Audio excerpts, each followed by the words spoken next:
Okay, so today's lesson is for Thursday, October 27th, 2011.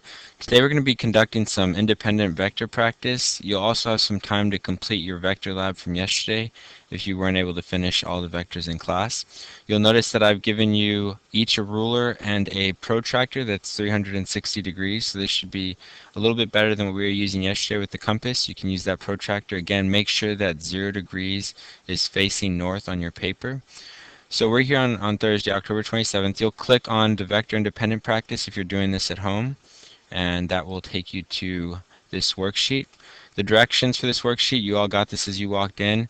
I would like you to begin by graphing the vectors and then answering the questions after that. All the vectors on your graph need to have labels, so you'll notice that these vectors here do not actually have labels yet. You'll want to label them either using a numerical system or an alphabetical system.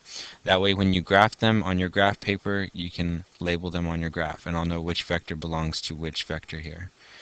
The important thing is going to be obviously that you answer these questions the best that you can. Make sure that you have complete answers, complete sentences.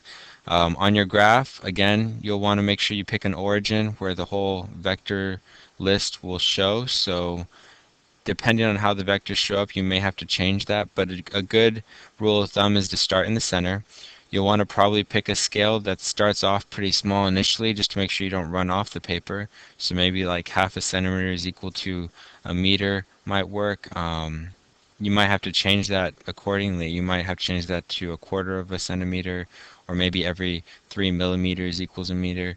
You know, the scale that you use can be messed with as long as you can fit all these vectors onto your graph paper. So the first set of vectors is vectors for change in position. You'll see that they're in meters. And then you have a second vector list down here that's in newtons. So these are forces that are being applied at different directions on an object. So these will be done the exact same way. And again, this is vector addition. We're just adding all these vectors up graphically to find their change or the resultant. So I'd like for you guys to get this done today. Again, if you need any help, you can go ahead and ask me and I'll help you out. If you have time when you finish this worksheet, I encourage you to make sure your lab's turned in and everything is up to date with regards to your assignments. You can go ahead and get started if there are no questions.